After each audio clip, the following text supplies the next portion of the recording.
Here is the Writer's Almanac for Sunday, the 13th of June, 2021.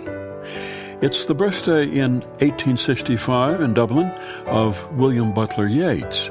It's the birthday of Dorothy L. Sayers, born in Oxford, 1893. She was one of the first women to graduate from Oxford with a degree in medieval literature.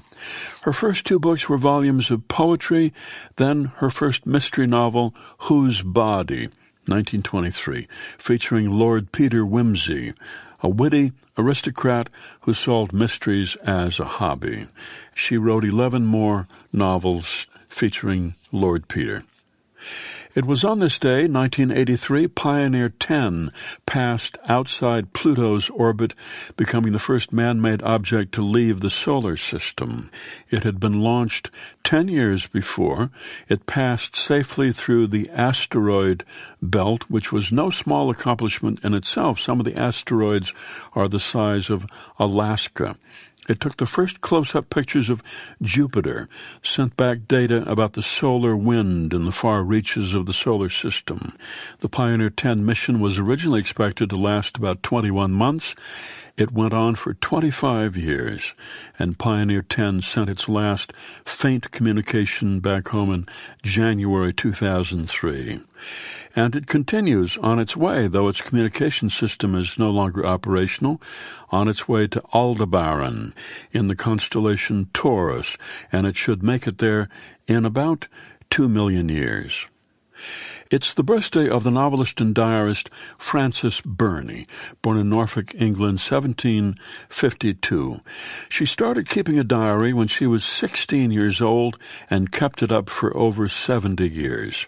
Her father had some famous friends, so she wrote about them: Dr. Johnson, James Boswell, David Garrick, Sir Joshua Reynolds.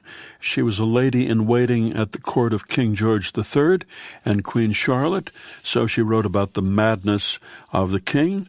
She married a French general, Alexandre d'Arblay, and thanks to him, she got a close look at the Battle of Waterloo and wrote about that. She also wrote about her own mastectomy, performed without any anesthesia except a single glass of wine. Her first published novel, Evelina, or The History of a Young Lady's Entrance into the World, 1778, a comedy of manners, was a great success, and she succeeded in making novel writing an acceptable thing for women to do, and inspired Jane Austen's Pride and Prejudice, which came along about 25 years later.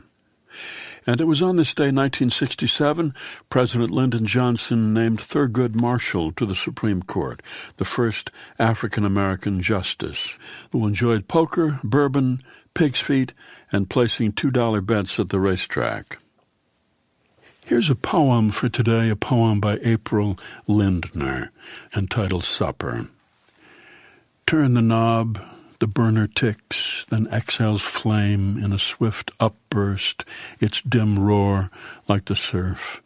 Your kitchen burns white, lamplight on enamel, warm with the promise of bread and soup.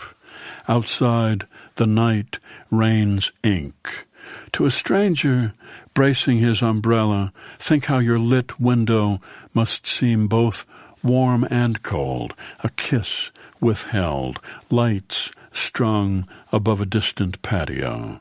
Think how your bare arm, glimpsed as you chop celery or grate a carrot, glows like one link in a necklace, how the clink of silverware on porcelain carries to the street as you unfold your napkin, book spread beside your plate, consider the ticking of rain against pavement, the stoplight red and steady as a flame.